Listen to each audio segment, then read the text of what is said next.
Time synchronization, as you have seen in the module of PMU, is required to be able to perform phasor measurements. We receive it typically via GPS. And in this module, we will see how in smart grids, very often, the time is distributed via the network.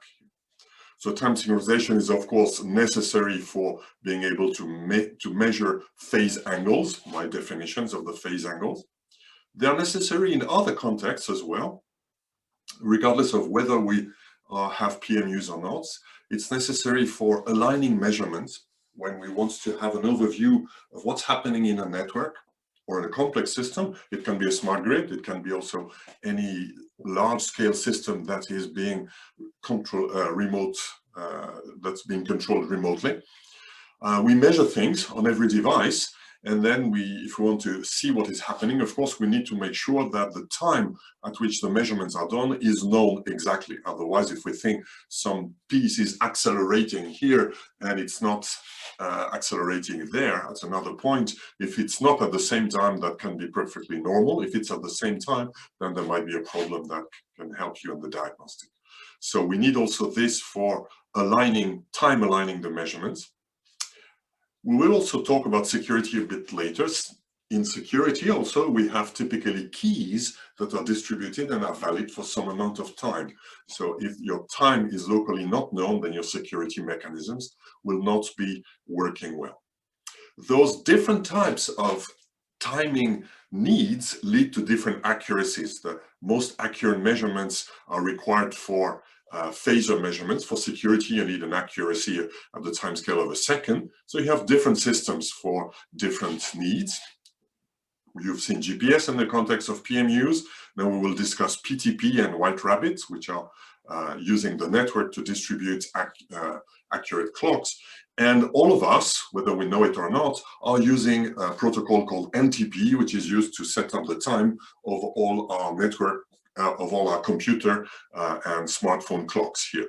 The accuracy of NTP is much less. It is in the very, very best case millisecond. In practice, it's a fraction of a second, which is good enough because NTP is for setting up the clock used for us to join a meeting, for example, not to do PMU measurements. Why do we need to synchronize clocks? Right? After all, my device that I'm using here has a clock. Any computer, any smartphone, any electronic device needs a clock to generate the signals that are used, for example, by the processor. So every system has a crystal that ticks at a nominal frequency. And the problem is that every crystal cannot be absolutely accurate. So the relative accuracy of crystal is typically measured in part per millions, which means 10 to the minus 6. Cheap crystals have a relative accuracy of 100 ppm. That means that in 1 million ticks of this clock, the clock is, for example, at a gigahertz, then there might be an error of 100 every million ticks. So this is a not very accurate clock. For example, if the clock used in my watch has such an accuracy, which is probably the case for many quartz-based watches, that leads to an error that's of the order of 8 to 10 seconds a day. This is why our clocks are typically not that accurate. If you put them up to date by listening to the beep on radio every day, then you have a few seconds of error. But if you don't synchronize them every day, of course, after a number of months, then your clock will be completely off, right? This is why we need to resynchronize them. This is done, for example, for the computer using, as I mentioned, NTP. So synchronization simply consists in receiving a signal from a very, very accurate clock. For example, the most accurate ones are those here, the rubidium oscillators, atomic clocks that have accuracies, or even better, atomic clocks that have accuracies that are even less than 10 to the minus 6 ppm, which means 10 to the minus 12 in relative terms.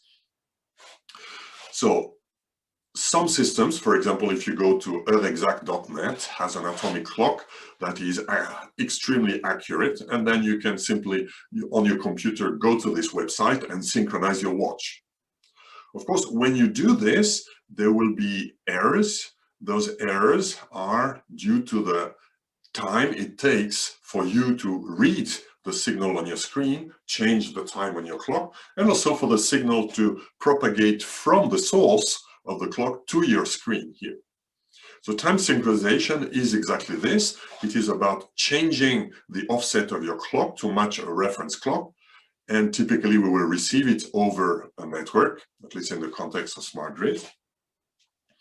And when we use it over a network, then we will need to manage those problems due to the fact that nothing is instantaneous. When I receive the message giving me the exact time, well, this message is already a bit late. So how does this work? Well, we have protocols like NTP or PTP. Both are different in the sense that NTP is meant to be much less accurate, it's only in software. PTP, as we will discuss, supports some hardware assistance that will provide more accuracy. We'll explain why in a second, but both work with the following principle. You have a clock A, that is the master clock, that you want to synchronize with the clock B. More precisely, you want to make sure that the clock B has the same time as clock A. In typical deployments in smart grids, for example, clock A is an atomic clock giving the universal time used by the world. In other systems, we don't always need the absolute time, we just need that the clocks work together. Clock A, once in a while, sends a synchronization message to the clocks that wants to the slave clock that wants to synchronize to it. So this synchronization message in this example is sent at time 20 of clock A. So the synchronization message contains the information when it was sent. Here, clock B, when it is 20 at clock A, is in fact 36 at clock B, because clock B is not exactly synchronized. Of course, when we are doing that, we're assuming that we can instantaneously look at clock A and clock B, which, as we know from physics, is not possible. But this is a thought experiment, and the fact that it's not possible is why things are a bit complicated. So the sync message contains the information when it was sent and is received by B. B receives it, that's event number 1, at some time which is in its local clock, time 66. B reads this and sees, oh, here's a synchronization message that was sent at time 20. If the propagation and transmission time would be 0, then that would be the end of the story. Clock B would know, oh, I think it's time 66, but I receive a message saying it's time 20, so I am 46 ahead of time. I should go backwards by 46 time units. But of course, this is not the reality because B does not know exactly how much time this message has propagated, and B does not know. The truth is that B is 16 time units ahead of A, but B does not know that. So there are two things that B doesn't know: how much offset it has and how much delay there is between A and B. This is what B will try to infer now. To this end, B will measure the time from B to A and from A to B. So B will send another message. Here it sends a message at time 86. It's called a delay request. This message is received at time 100 by clock A and is sent back at time 110. So clock A will respond saying, I have received your delay request and I am now responding it. If we have very accurate systems like PTP, A will be able to know fairly exactly how much time this processing took. So if A knows this, it will put it in the message here, and it says in the message, the delay response, that it took me 10 time units to process this message. This typically requires hardware assistance. This is where PTP uses hardware assistance. So such messages, when we use TCP, are processed directly by the hardware of the switches and of the clock systems. So it's easy in hardware to timestamp and know it's exactly 10 time units. If we do NTP, this is done in software, and in software, You can also measure time, but there is much less accuracy. When you measure time, you say to the operating system, tick, now find out what is the time now, and talk, what is the time again, and do the difference. But of course, the processing of this request, which is done in software, itself takes some time, which is unknown. So there is more error when we do that in software. So at time 156, event 2, B receives this message. So B reads the message. It says, oh, I'm receiving at time 56. I know that it's sent by me. So of course, I remember when I sent it. I sent it at time 86. The processing time, which is written in the message, was 10. Therefore, the round trip time, which is the difference, this minus that, minus the processing time, is 60. So B knows now that the round trip time from B to A is 60. Now, one way to go forward is to say, I can assume things are symmetric because after all, the lines are probably bidirectional and the light or the electromagnetic signal propagate at the same speed in both directions.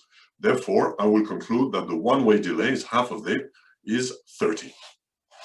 Now, I know I have an estimate of the one-way delay from A to B. Now I can know exactly what had happened before. So I go back to what I had done before. I know that I had received a message at time 66 that was sent at time 20. The one-way delay was 30. So the time I should have received this message should have been 50. Since I was receiving at time 66, I am 16 units ahead of time. So I will delay my clock by 16 time units. So if you do things abruptly, you could turn the clock backwards by 16 time units. As you can imagine, we don't really do that in high accurate. We do that in manual clocks, for example, in your computer clocks. This is what will happen. But in a system used for measurements like PTP, we will not do that because by doing that, we would have an abrupt change of time here. You see that time moves 166. 10 times unit later, we should be at 176, and instead we are at 160. So the flow of time at clock B would not be increasing, which is a violation of the laws of physics. So that can cause a lot of problems on this system. So in practice, we will do a smoothing of this, because what I've shown here is done very frequently, every few seconds. So the time changes that we have are minuscule, and if we are 16 time units ahead of time, then we will very smoothly reduce, put our clock backwards in such a way that it is still increasing.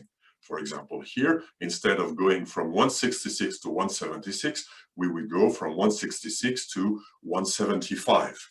And so after a number of advancements of the clock, if we lose 1 time unit at every time, then over a longer run, we would get the time back to the accurate value it would have. So those are additional complexities that we will not cover in detail here, but of course you have to know that they work. For example, if clock B is really completely non-synchronized, this occurs when you bootstrap a PMU, for example, that is synced by PTP, then at the beginning the clock here is completely off. That means there will be here an alarm sent by the clock to the PMU system saying, I had to do an abrupt change because my smoothing system cannot handle such a big step. Therefore, all the measurements I've done before are not valid. So you can start measuring only at this point. And after this point, we will do very, very small adjustments. So this algorithm is just explaining in the general context what I explained on an example here. So we see that we need to estimate both the offset and the round trip time, or the one-way delay. In fact, what we need is the one-way delay and the offset. And we estimate both, in this case, using the half of the round trip delay. And this way allows us to compute the correct offset for our clock here. So in what we said so far, we assumed that the slave clock assumes that the one-way delay is half of the round-trip delay. But couldn't we be smarter, right? So could you imagine a way to measure one-way delay? What do you think here? Since we're a very small committee, I invite you to use the annotation feature of Zoom and put your wrong answer here.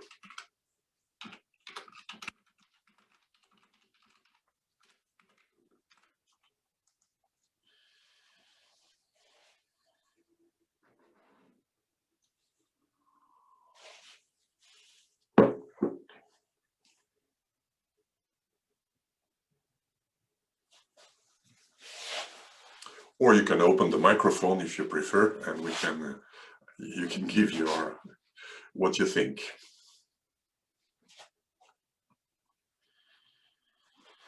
So Lucas thinks yes, there must be a way, and Mathilde.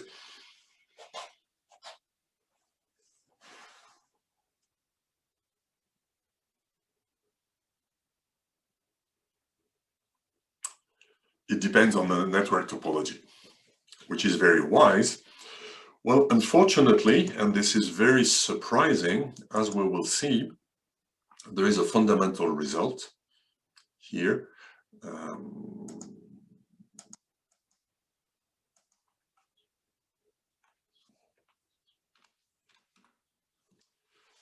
That says that this is impossible. So it's not that the slave clock I was showing before is not smart enough. It is that it is impossible. Why it is impossible? Well, I'll mention the general result, but here is an intuition by a simple scenario explaining why. Because look at those two scenarios. So in scenario one, I have a given master clock here, a slave clock that has an offset omega, a one-way delay D, and a one-way delay D prime here. Now I deviate in this scenario, I obtain scenario two, I decrease omega, the offset, by some small quantity epsilon. I compensate this quantity by increasing the one-way delay here by plus epsilon and decreasing the one-way delay D prime by minus epsilon. Of course, for this to make sense, I must make sure that epsilon is small, such that D prime minus epsilon, for example, is positive. And possibly the two delays also should be close to each other. So that works only if epsilon is small. But if epsilon is small, what we can see is that those two scenarios produce exactly the same measurement. Because if the clock A sends a message at TA of 0, it is received at time TA of 0 plus D plus omega, which is the same in both cases. So B here will receive in both cases the same message with the same content of the message at exactly the same time, measured in the local clock of B. And similarly, for the delay request, and if we continue, we'll see that all the messages will contain the same information and will be sent at the same time, measured with a local clock. So those two scenarios are completely undistinguishable. So what I've done here is that I have compensated a change of offset by a change of delay. And what we see in general is that there's a confusion in the mathematics. If we try to do the algorithm that I mentioned before, there's a confusion between offset and delay somewhere here. So there's a general result that says that here I had a network which is small, there was only two nodes. We could think, as was suggested by the last quiz, in a general topology. Perhaps I don't have one slave and one master, but perhaps one master and many slaves, or multiple masters and many slaves. There can be multiple paths. So in general, if I have a network with capital N nodes and capital L unidirectional links, and we assume that we have clocks that send messages with timestamps all over the network, still there is a theorem of 2006 that says that the number of unidirectional delays that can be measured is upper bounded by this quantity, L minus N plus 1. So the number of links minus the number of nodes plus 1, which is strictly less than the number of links here. So in our case, there were two nodes and two unidirectional links, one for each direction. So the number of delays that can be measured by any timestamping protocol is at most 1, and is exactly 1. So we can measure one delay. So it's possible to measure to get only one of the variables, which means that it's impossible to know exactly, if we measure a round trip delay, for example, it's impossible to know exactly which delay is what. So this is a fundamental impossibility. Of course, In reality, links are often symmetric. This is why round-trip delay computation is a good idea. Very often, however, when we do very, very accurate, if we do if we do very accurate measurements like we need in the context of smart grid, the links are asymmetric here. Why are the links asymmetric? Well, for example, because on optical fibers, when you use different wavelengths in the different direction, right, at different wavelengths in plastic or in glass, the speed of light may be slightly different. Then when that happens, the delay might differ by nanoseconds between one or the other direction. However, in such context, we know the asymmetry. We know that the delay in one direction is equal to the delay in the other direction multiplied by a constant that's very close to 1, which means that we can add this to our set of equations. For example, if I want to measure 2 delays that are unknown, but whose ratio is known, at the end of the day, I have only one variable to measure, and this is how we can do it. So this is the state of the art. This is how very accurate PTP systems, or like White Rabbit, do. They factor in the known link asymmetries, and therefore, once you compute the round-trip time, for example, instead of dividing by 2, you divide by a factor that's not exactly 2 in order to account for the asymmetry of the link. Of course, if the asymmetry is not known, for example, because there is an attacker on the network that is putting an artificial delay, then this will break. So this is a known attack against PTP, which is to introduce artificial asymmetric delays. And if you do that, then your PTP system will be fooled, so your timings will be incorrect. That's one of the concerns on those type of networks here. So we've spoken of the offset of clocks and how to counter it by a system called synchronization. Where does it come from? Well, it comes from, as we mentioned, the fact that the clock is not absolutely accurate, but the inaccuracy of a clock is not like a random thing. A clock is not all of a sudden going too fast, then too slow, then too fast, then too slow. In fact, most of the behavior of the clock is captured by what is called clock drift, which is a difference in speed. This is what is measured by accuracy in ppm. But at first order, this difference remains fairly constant. So if a clock is 1 ppm too fast, then it will tend to be 1 ppm too fast most of the time. In fact, you know that from your clock, probably if you have a watch that is not exact, which is probably the case if you don't have a watch that receives a synchronization every day by radio or synchronizes by Bluetooth or whatever, then you will have a few seconds of delay every day. And if you observe your clock, you will know it's always going too fast or it's always going too slow. So you learn about your clock. So this is called the clock drift. So at first order, the difference in speed is constant. It's not exactly true. There are small variations due to temperature, due also to randomness, but those small variations are much smaller here. So one way to improve things beyond synchronization is to modify the drift here. So it is possible to modify the speed by learning the speed difference. How can we learn the speed difference? Well, a simple way is by synchronization. If whenever PTP sends a message to my slave clock, I observe that it is 10 nanoseconds ahead of time, then I know my slave clock is too fast. And if I send those synchronization messages fairly frequently, every few seconds, I will very soon learn the speed at which the excess speed of my slave clock. So I will learn by simple filtering algorithms that I am, for example, 10 nanoseconds every second ahead of time, and then I can compensate that. How to compensate? Well, it is by applying a filter to the free running time given by the clock. When the clock says I've done 1000 ticks, then your filter will move that a bit and say, well, in reality, it should not be 1000 ticks, it should be 998.3, for example. So this is called syntonization. Syntonization is the fact of changing the natural frequency of a clock based on, for example, synchronization messages here. So that will typically improve the accuracy of PTP. So instead of letting the clock run freely and then every second correct the 10 nanosecond difference, we can learn that this clock is too fast by 10 nanoseconds, correct this, and use PTP to do only the second order correction. That will always remain because physical systems are not exactly predictable.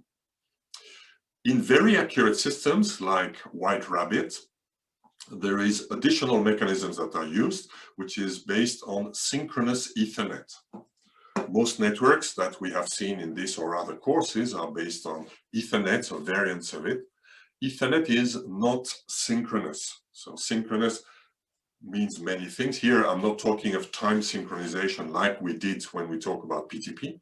I'm talking of synchronization in the sense of when to send bits.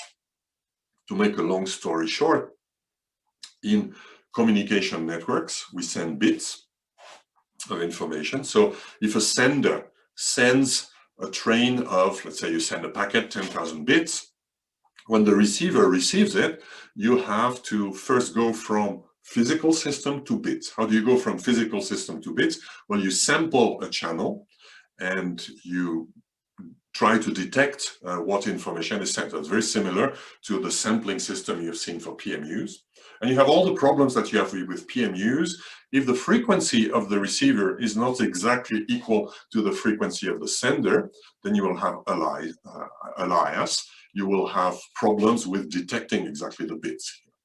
So whenever you have a digital system, you need the receiver to be accurate in its clock to read the bits here.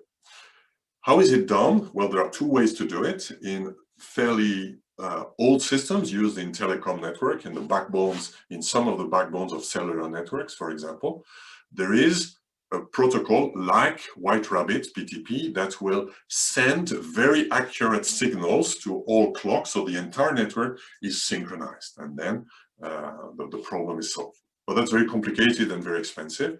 What we have in computer networks is not at all that. In computer networks, we don't synchronize the clocks of the receiver and the sender. So when we're watching Zoom here, your computer is receiving a Zoom signal from the Zoom servers.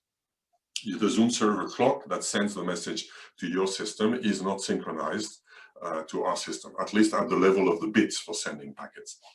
Because what is done in the internet is that every link uses per packet synchronization. When we send one Ethernet packet, we send at the beginning a preamble, which is a few tens of bits that are used to synchronize temporally a receiver clock using a circuit called a PLL, phase lock loop, that will lock its local system to the peaks of the sine wave, if it's a sine wave, sent by the sender here.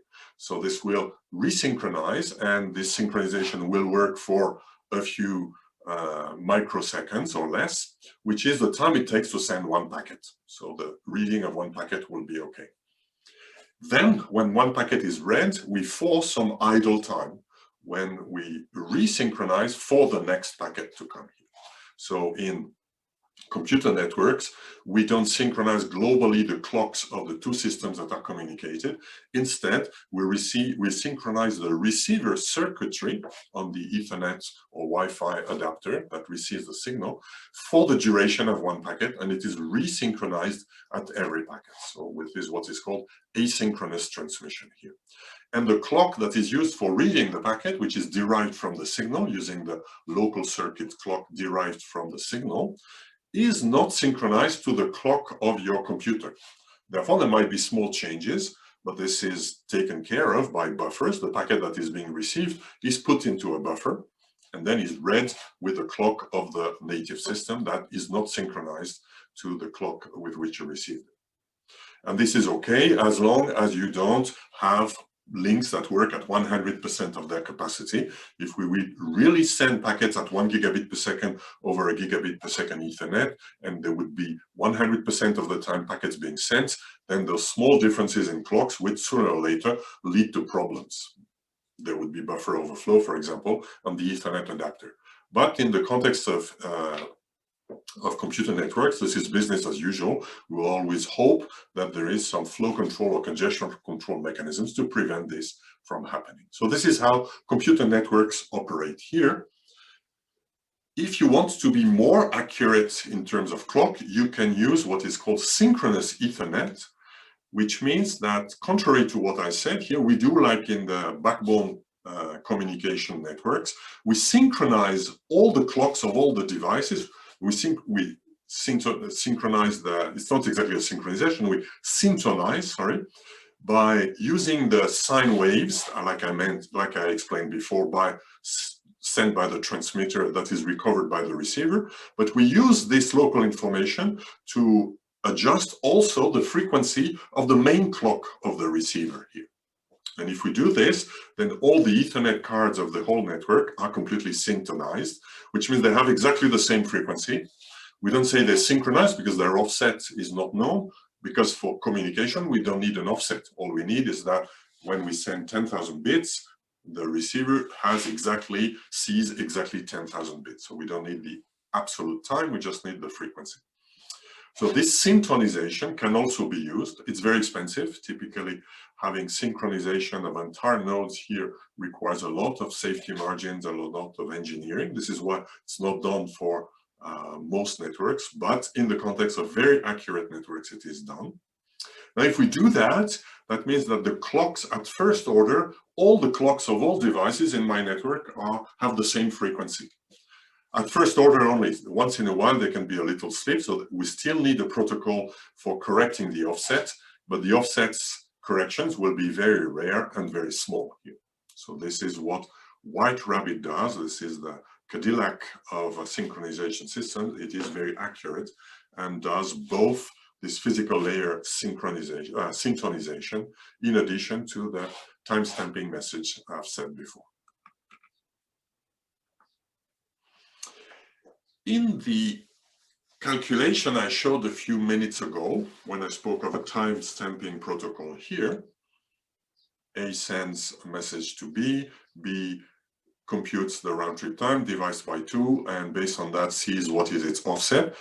In doing that, we ignore the drift here. We assume that the two clocks, this is what I showed on this example, the two clocks are simply suffering from an offset.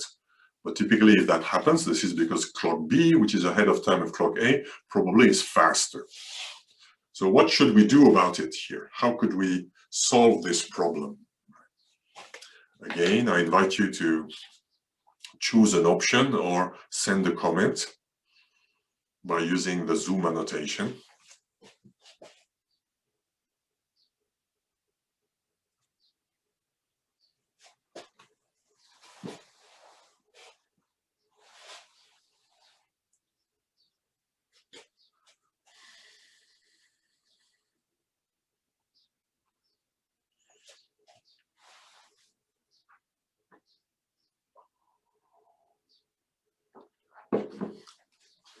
So both of you think A, compute the rate difference and apply correction to the computation of omega AB,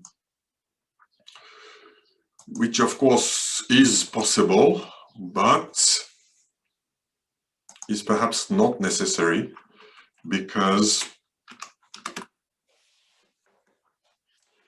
in fact, the drift is typically very small. So if we do the math, if we assume that the drift of B is, for example, 20 ppm, that means that when we measure a round-trip delay of 10 milliseconds, the error on this measurement will be relatively to the measurement equal to that, so it will be order of 0.2 nanosecond. So in other words, when we do those events here, if it takes very small amount of time, then the accuracy is very small, order of nanosecond here. This is why most systems will ignore it. You do this very fast, you receive a message, you send the sync, you reply. If all of this takes order of 10 milliseconds, then you can ignore the drift here. If you have a very large network, or you want really, really extremely accurate measurements, then you need to do something and correct the drift, which we can correct using the own measurements, like you can provide, like you answered. So answer A is also a possibility, but the most common answer will be to do C, to use, as I said, Synchronous Ethernet to correct the drift and account for the estimated drift in these computations here. So this is what White Rabbit will do. When White Rabbit will start this from reception of this message to the end here, it will account based on its estimation of the drift for the correction due to the drift here, if it has this information. How does it work in practice with PTP, which is the protocol used in the context of smart grid? So NTP, as I mentioned, uses only software. So you have NTP servers in the world that distribute the clocks to all computers, maintained, for example, by companies like Microsoft in the past here. So it uses UDP messages that are sent to my clock as I speak now here.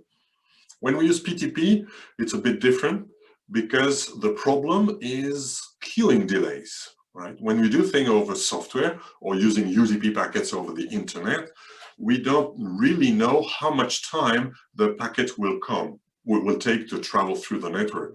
As we know, there are in fact, a large fraction of the time is due to queuing. So when I do this sync and delay request response, the queuing delay might be variable, which will pollute the computation and make the result completely random.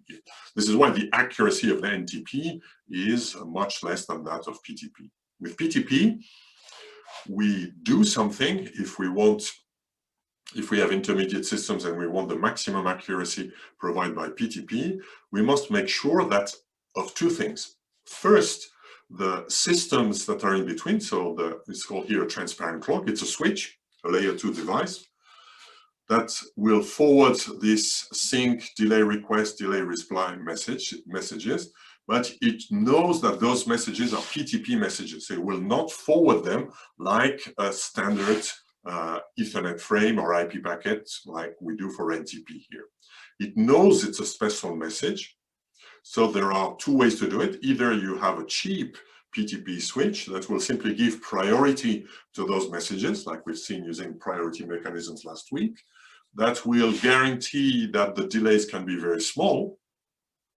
Even better, what is called transparent clock that achieves the maximum accuracy will process the packets in hardware and compute the delays here. So it will give priority, but in addition, it will timestamp the message. So when the sync message sent by clock A is received by the intermediate system here, this message will timestamp the arrival, this X will timestamp the arrival of this message, will forward it to its switching fabric, put it on the output port in the appropriate queue, which will take a time that is perhaps a little variable. And when the message leaves, we measure again the time at which the message leaves, and we write this message in the message.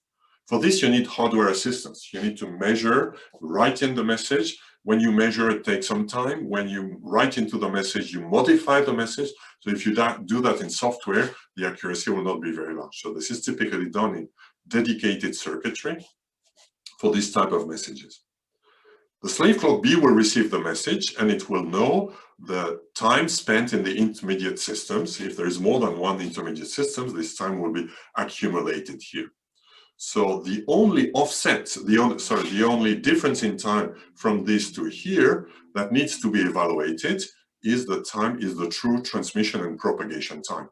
This one, transmission and propagation time, has extremely little variability. It depends only on the speed of light, and it varies only based on physical changes, which are minuscule here. So the time that is unknown and needs to be estimated is quasi-constant here. So when we do the delay request response, we will do the same thing here. The time spent into the transparent clock system X is written into the message.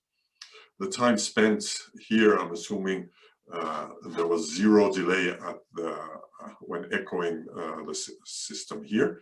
The message, when the message is received here, the accumulated time will be computed. So when clock B receives this, it can compute the round trip time, reduce the round trip time by the amount here, divide by 2, and that will give an estimate of the one-way pure transmission delay, removed with not accounting for the processing delay in the intermediate system. So when this is computed here, B has an estimate of the one-way delay, therefore it can compute the offset by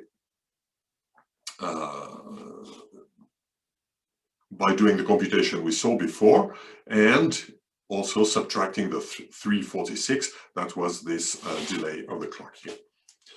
So this is the kind of support you need to have PTP systems. So if you want to distribute PTP into your network, you need network switches or routers, most of the time switches, that have that kind of support. So you cannot simply take an Ethernet switch and hope you will have a very large accuracy here. More details about this you will have to figure out in the quiz here. It's something very different from all the networking story you have heard so far. This belongs to a category of networks that are called transport networks that use what is called the connection-oriented network layer. Multi-protocol label switching is the most important member of this family of network technologies. In the past, there were, you probably have heard things like Minitel in France, or frame relay networks. They were all, this was pre-internet technologies that were used on a different way of organizing a network. Today, MPLS is used massively. In fact, most of the internet traffic for companies, so not the traffic that is used to go from general public to servers like you were using for Zoom, but the network, for example, of a company like Nestle or other companies is flowing over MPLS. So the IP backbones of ISPs, Internet Service Providers, use MPLS massively today. Why? Well, because this is used to interconnect private IP address spaces. So if I have a private, most company networks are using private IPv4, hopefully in the future also IPv6 addresses.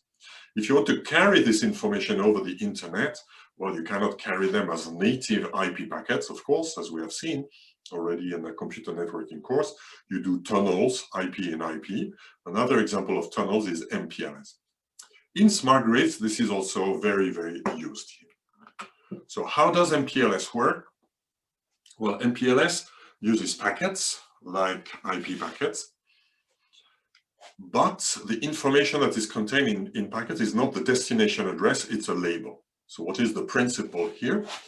Here, so this is a very high-level slide. We will see more precisely in a few minutes how the labels fit with Ethernet and IP and the stuff. In general, the principle is the following. If you want to communicate from A to B or from A to C using this principle of MPLS, also called connection-oriented networks, you create a packet at A, and instead of a destination address in A, you put a number that is called a label. Here, for example, number 2 to go to C, and number 1 to go to B here. And the systems in the middle, which are called MPLS switches, or also called MPLS routers. Here we don't know exactly whether they are switches or routers. Some people say it's layer 2.5, it sits in between. They will receive packets and look into a table which is not at all like an IP forwarding table. It's the label swapping table that contains the rows. Every row has information like what is the incoming interface and what is the incoming label, what is the outgoing interface, and what is the outgoing label. So for example here, so 1 is not a row, it's a column here. So this is one entry of the table. Here it says one packet comes over port number 3 and it has label number 1. It should go out on port number 2 with label number 1 here. So here we have the matching of the incoming packets, and here the action that we want to take. Here, the matching is a combination of the input port and the label here. And as we see here, there is a new label. Here, the labels do not change, but if we look at the next node here, we see that everything that comes on input number 1 and has label number 2 should go out on output number 3 with label number 1. So the label may change here. We see that a packet that comes here has a label 2. The table says it should go this way with the same label, but the label could have changed. Now at this following device here, the packet goes this way with a new label. And of course, the table values must be synchronized such that they are consistent here. And when C receives a packet, it sees it comes over label number 1, which means nothing else than a local identification of the connection here. We see that when A sends to C and B, it sees 2 different connections, but seeing 2 different label values. But when B receives a packet from A, it sees them with label 1, which is the same label as C here. So this stresses the fact that the label is not an address, it's just a mechanism to make a difference between multiple connections here. So here we have the principle of connections. Connections means that in order to send a packet from A to C, we must first set up all the values of the labels here. We must choose a value and inform all the nodes. We must compute a path. The path in this case is S1, S2, S3. So we must choose a label value on all of the links and of the chosen path and inform all the nodes of the chosen value here. So there must be a phase of connection setup. If you think about it, this is how old telephone systems worked. Before the internet, when you would call someone with a telephone, you would be doing exactly this. First, you call your central office, your local central office, and you open a connection between you and the central office. Then the central office computes a route by deciding, oh, this is a call for another part of the country. It will call the next node that will open a link, will extend the connection to the next node, then will propagate it until the end here. So in a very traditional telephone, before computers, telephones were completely analog systems. So it was a physical circuit that was open. You might see in old-style movies that there might be an operator who is physically changing a physical connection here. So this is the principle of telephony network. Before A speaks to B, the entire network must set up the connection. So this, when the first computer networks were done, in fact, before the internet, they imitated this way of doing. This is how human beings and engineers do. We first try to imitate the things that were done before inventing radically new things. So the very first computer networks were using this principle here. The revolution in computer networking was the Cyclade network, the precursor of internet, that decided that, well, perhaps we should just put the destination address in the packet instead of doing this stuff of opening a connection here. That was what led to the internet. But before that, there was this type of networks here, which somehow continued to survive until today with MPLS. We will see why we still need the MPLS today, but let's see the how before continuing the why. So MPLS uses the same principle over Ethernet. So MPLS sends packet over Ethernet. So there is a special ether type called MPLS. And then there is the label here. So the label is 20 bits in MPLS. And there are other fields, like in particular a TTL. We know that in Ethernet there is no TTL. In MPLS, therefore, we add a TTL in case there are errors and there are loops, so to avoid packets that will loop forever. MPLS can be used to carry an IP packet, but not necessarily. In particular, MPLS can be used to carry what is called a virtual LAN frame, which means an Ethernet packet, which means that MPLS can be used, for example, to extend a local area network, for example, a substation network that uses Ethernet only, and you want to extend it to another substation and somehow have the two communicate together without IP. It is possible. I'm not saying it's a good idea, but it is possible, and it is done today using MPLS here. Most of the time still we carry IP packet, and then the reason for that is to have virtual private networks over an operator infrastructure. The operator takes care of having the terabit per second optical fibers, and then the customers of operators, who are typically companies, have a slice of this network using MPLS here. So inside MPLS we will see IP packets, and when we do when we do trace route or ping, we'll see only the IP packets. Of course, we will never see the MPLS headers. They're completely invisible to the end users and to all diagnostic tools of people who are outside the network. Here I'm showing an MPLS label. Inside an MPLS label, we will see that it's possible to stack the label one after the other. We'll talk about it in a second. So how does it work? Well, here is the true MPLS story over a small size network. So it's the same principle of the connection-oriented network layer, but now I mix that with all the aspects of IP. So a typical operation is, in order to interconnect, for example, here, two IP private networks, a green and a blue. The green belongs to a certain company, the blue belongs to another company, and perhaps there is yet another network that does not even use IP, like we've seen in industrial networks. Sometimes you have that type of things that happens here. And we have in MPLS the concept of an edge router. So here router means MPLS intermediate system here. Edge router, so L stands for label, so all the MPLS systems are L, label edge router, label switching router, those are MPLS intermediate systems. And the label edge router is one that makes the boundary between the non-MPLS world and the MPLS world. The MPLS world is typically the backbone of an operator. This is for telecom operators. In the smart grid context, this is the backbone of an electricity company, for example. So the electricity company will very typically buy equipment from the ABB, for example, that will perform MPLS to carry all the different flows. For example, the green one might be the cameras or even office,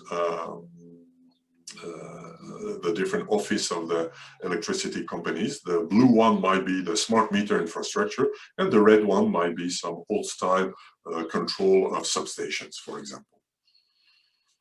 So the edge router is at the boundary, and if we look at the tables that are contained in the edge router, so the MPLS table, the MPLS tables are similar to the table I showed before the label swapping, except the actions might be a bit different here, because the action may be to decide that when a packet comes, we remove the MPLS header. So for example, one line here says whatever is on port E at the input and has destination address something that is in this prefix 10.2/24. So that's information that comes from OSPF, for example, from a routing protocol. What do we do with that? Well, we send it over output port A and we put the label 50. So if you read in detail the table, you will see the word push. That means we push the table, we add a label 50 here. So that means that all packets that come on this port, so on the port E, this is an Ethernet port, not an MPLS port. So we're in the company network. MPLS, as far as I know, I've never seen it happening inside an enterprise network. It runs only in the backbones. So here, that's the regular IP network that we know here. So an IP packet comes here, it will be attached to the MPLS label 50 and sent on port A. So of course, if you do this, you must before have set up the label, set up the path, the complete path, the green path, which means that in switch M here, label switching router M, here there must be the correct table. The table says that whatever comes on this port, which is now C, has label 50, goes out on that port A with label 34, and similarly in N, the green flow must find its way by looking at the table, and eventually the packets go to the label edge router B, where there must be also a table. Here the table says everything that comes from A with label 49 here. Then you must port, that means you must delete the MPLS label. You don't forward it back into MPLS. Instead, you remove the MPLS label, and then you write it on port E, which will be a local port, then where you will have a packet, an IP packet here. From the viewpoint of IP here, from edge to edge here, it is as if I had a very, very long Ethernet line. It is as if I had here a router that has a long connection from A to B here. So the IP packet will go one hop here from the viewpoint of IP. Of course, there is a TTL inside MPLS, so the MPLS hop count will be decreased at each of the MPLS hops, but when we remove the MPLS header, we don't see that here. So when we go over the internet and we do trace routes and things like this, in fact, we don't see this. If we see that two nodes are one hop away from the IP viewpoint, perhaps there's a number of MPLS hops in between, but they are invisible. They are like physical layer things for us. Of course, here another path might be applied to another flow for whatever reason. For example, here the blue flow goes another direction and the red flow goes yet another one. Why would flows go different directions? Well, it's not clear why. Most of the time they will not. They will try to go the same direction, but there may be reasons for not going the same direction. There may be lots of reasons. Some of them might be, for example, that some flows are using expensive links with very low latency, for example, where we've done traffic engineering, like we saw last week with network calculus. Like, for example, the green flows have very low delay, very high priority everywhere, so they go a certain path. And perhaps the blue flows go another way because there was not enough capacity to guarantee the delay to green if we set up the blue flow on this link, for example. And similarly for the red, which of course means that setting up the MPLS label must be done in a way that is guaranteeing quality of service using protocols that are typically OSPF. So with OSPF, we can extend the everything you know about OSPF that has a complete view of the network. Then we can decide, for example, which way to go in order to guarantee a certain delay to the packets and therefore compute the paths here. I mentioned label stacks. So label stacks occur when we want to put multiple paths into one path. In terminology of MPLS, an end-to-end thing like an end-to-end MPLS path is called an MPLS tunnel here. Now here I've shown that for all the traffic, the green internet traffic that goes from A to B, we use this path here. What can very often happen is that a company has several points of presence. For example, if you're the Nestle company, you have offices in various places in Switzerland, or even in the same city. And then the telecom operator can give you an edge router in each of your points of presence. And then you will encapsulate all your IP packet into an MPLS tunnel here. And then when you hit the backbone of the operator, to go from Vevey, for example, to Zurich, then you might want to put all the traffic into the same tunnel if it is traffic of the same nature. For example, if it is standard intranet traffic, you don't want to have one tunnel everywhere in the backbone. You can put them together here by having, when a packet comes here with, for example, label 10, like a blue tunnel here, you add to it label 50, and the three tunnels here that have different labels, 10, 11, 12, will be put in the same label 50. When they are carried by the network, they are seen as one tunnel only. So, and at the end, they will arrive, typically with another label number. And in this label edge router, there will be the instruction 49 terminates here, so you must remove the label 49, and you see what comes after is again MPLS. So using MPLS, you go to yet another different MPLS router where it will arrive with another label here. Why do we do that? Well, this is to solve a fundamental problem with MPLS, which is the absence of scalability. Scalability means what happens when the number of connections that I have becomes very large. If I am an operator here and I'm running a large network, I have an n² type of flows to carry, which means that my tables here will grow like n². Now, n can be typically hundreds of thousands, so n² becomes billions here. So if you do that really for every microscopic label edge router, there's a scalability problem in your backbone here. So to solve the scalability problem, you use the only technique we know, which is to aggregate things together. So you aggregate tunnels into tunnels, and if you still have a problem, you can aggregate further. I haven't seen it done many times, so most of the time we have only 2 levels, like we do also in other contexts here. So this is, I would say, the use of MPLS in the context of backbone networks for standard applications.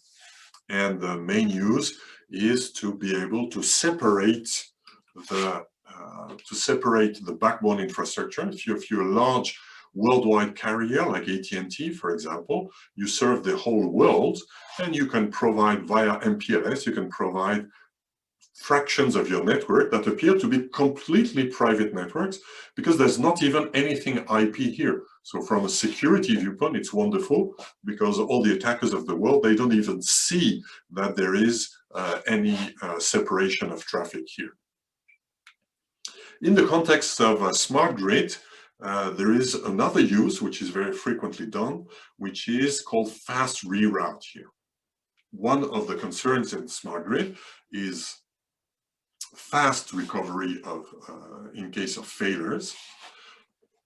So what happens, for example, when we have an application, a smart grid applications where the device on the left must communicate with the device on the right. So if you use a consolidation of your electric company backbone, you will put everything onto MPLS. But then what happens if an MPLS router fails or if a link is broken? Then if we use the standard things we know of computer networking, OSPF will detect the failure, will recompute a route, and will reroute the path, but that will take some time. We will need MPLS to detect the failure, we need OSPF to detect the failure. We have seen that OSPF typically does it with the absence of hello message or with the beaconing system. So the nodes send a message every 10 milliseconds. So as soon as we've lost a message, that's called BFD messages, then MPLS will compute a new route here. But computing a new route takes some time, and it will also take some time until all nodes in the network, because the computation is completely distributed, until all nodes have a consistent view of the network. So this will not lead to very fast recovery. It will lead to a recovery in the order of a second.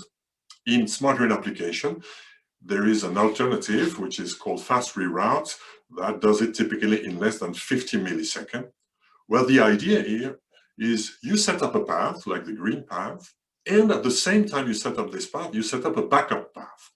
So whenever you set up a path, you compute an alternative path that does not share any resource with that one.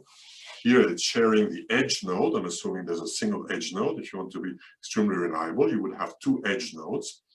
So that you know that there is no common resource. At least you try to know as much as possible. Maybe difficult to be sure there's no common resource because, for example, there might be those two communication links might be in the same conduit, in the same plastic tube, in the same road. And if you break it because there's construction work, you might break both at the same time. So that kind of things has happened historically in a few catastrophic cases. In general, now you try to avoid that by knowing exactly physically also where the paths are going. So I set up the green and the red paths to work, and both work. Now there's different types of redundancy. There is the one-to-one redundancy, which is the most typical one, where both types are working, but on the backup path, you send only beaconing messages. You send messages from neighbor to neighbor to test that it works, but there is no production traffic being sent. It is only as backup. So if a link fails, for example, here between M and N, then the absence of this beaconing message will be received, will be detected. You send every message every 3.3 millisecond by default.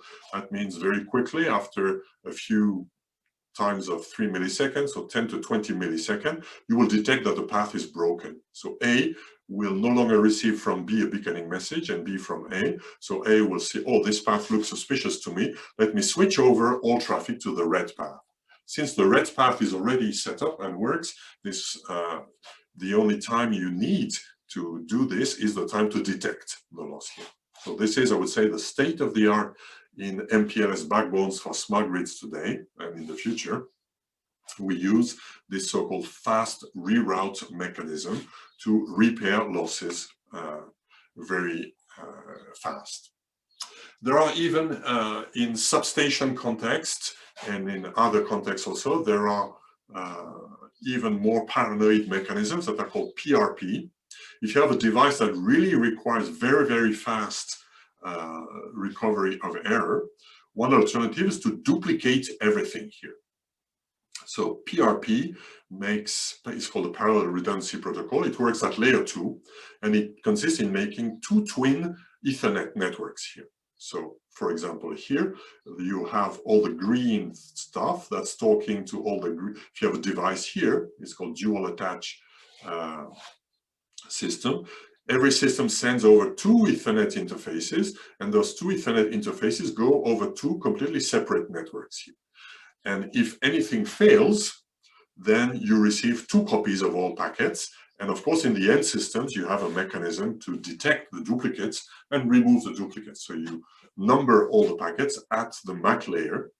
And if any packet is lost because of a failure here, or because of congestion as well, then if it's a single failure, then the duplicate of the packet will be received. So you will have 0 time to recover from the loss. So this is what is used in, I would say, small scale network. There is a variant of that was developed here at EPFL that does it at the IP layer over UDP. So this is what we have deployed, for example, in the PMU deployment that's at EPFL. When the PMU sends a packet to the PDC, it sends it over 2 network interfaces over UDP, and those 2 network interfaces are over 2 separate IP networks. And much in the same way here, at the UDP layer, you can also put sequence numbers, and if any failure occurs, typically what happens is a link fails somewhere, and it's on a Friday night, so nobody will notice and nobody will be able to fix it before Monday, then in a case like this, there is still no loss of information to your PMU infrastructure. So that is currently being done, I would say, in small scale network. Otherwise, we use fast reroute here. MPLS versus IP. So MPLS TP is typically used in smart grid networks of a certain scale. You don't use it inside a substation, for example. But as I said, telecom utilities, electricity company, tends to use an MPLS backbone to integrate all their traffic. And that traffic is, for example, IP network, because utilities have a lot of computers and are computerizing their operation, like we've discussed. And then there are legacy old-style systems. We've discussed in red the systems that work only at the MAC layer. So to interconnect non-IP services, this is, of course, very easy with MPLS. There's even worse than that. You can sometimes interconnect physical interfaces that are not even using Ethernet. So you still have devices that connect to another device using a serial interface or an old-style communication interface. And because the lifetime of devices in the electricity sector is much longer than the lifetime of software or devices in the computer world, you might still want to support those. And then you do what is called pseudo-WAR. Pseudo-WAR means we simulate what would happen if we would draw a physical cable from here to here. So drawing a physical cable means that we send an electromagnetic signal. Of course, we don't send the electromagnetic signal over the MPLS backbone, but what we do instead is we sample here the signal. We create small packets of a few samples of the signal. We send it as an MPLS packet here, where here we read the packet and we recreate it at the other end. Of course, when we do this, we must have very, very small delay and very small delay jitter. So we will need to do network calculus in the MPLS backbone to guarantee that that kind of traffic has very low delay jitter so that it looks almost like if it would be a physical wire. And as I mentioned, if you do that, you will need reliability when you use that for teleprotection. So MPLS is just emerging now. So your generation, if you work in smart grid networks, you will be confronted with MPLS. Not all networks are deploying it now, but as networks grow in size, they tend to move into this direction. Voila, we've done for the theory part of MPLS. We conclude with one or two quizzes. Here, let's start with a small quiz on label swapping. So I invite you to use the chat or the annotation to give me your answer to this question.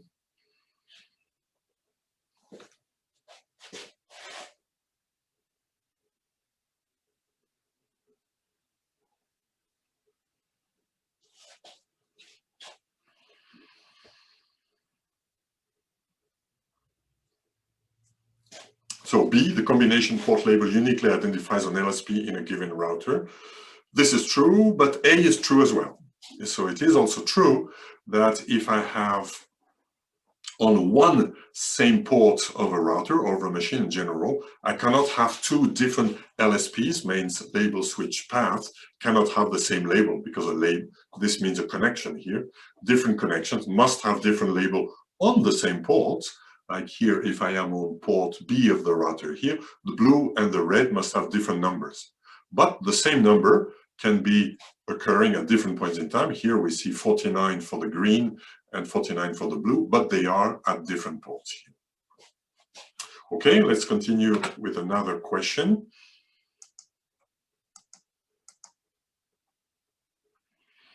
When I finish my diagram, my scenario here, and I come to the edge here, how does this router know that the green packet is to be forwarded to, is to be put here as an IP packet here?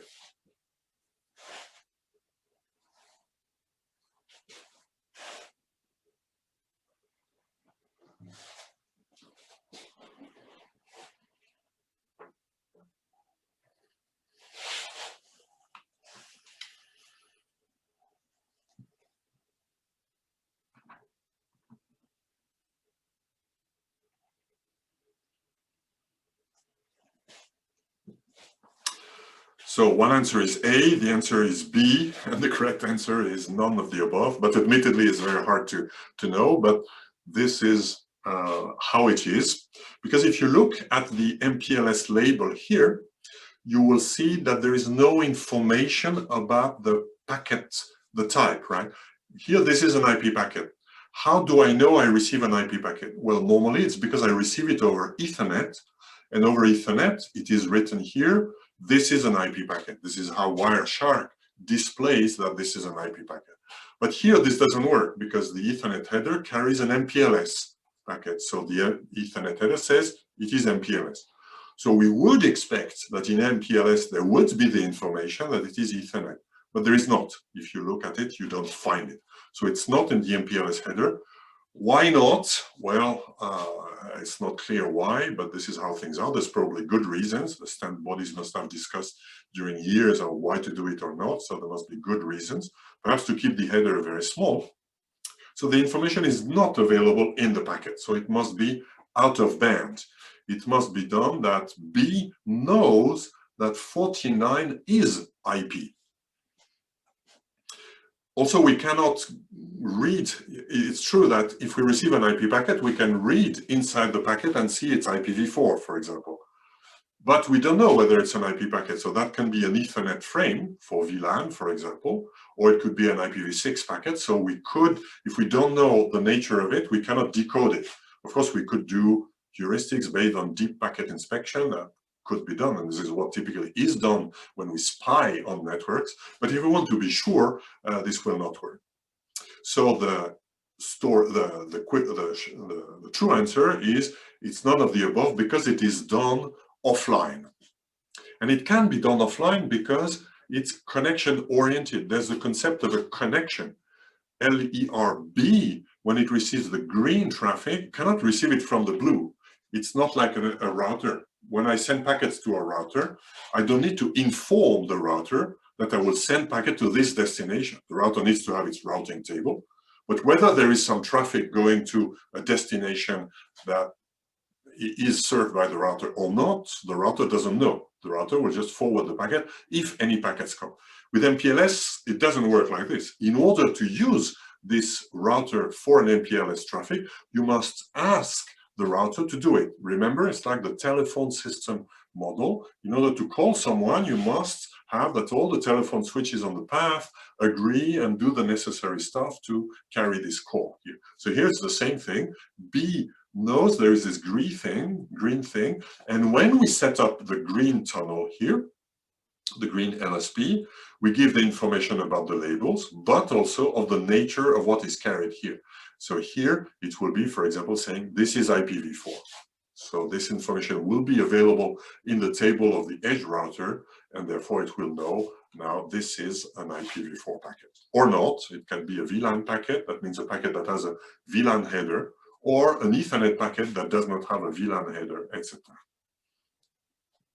Of course, we couldn't guess this, but now we know this is how MPLS will do stuff.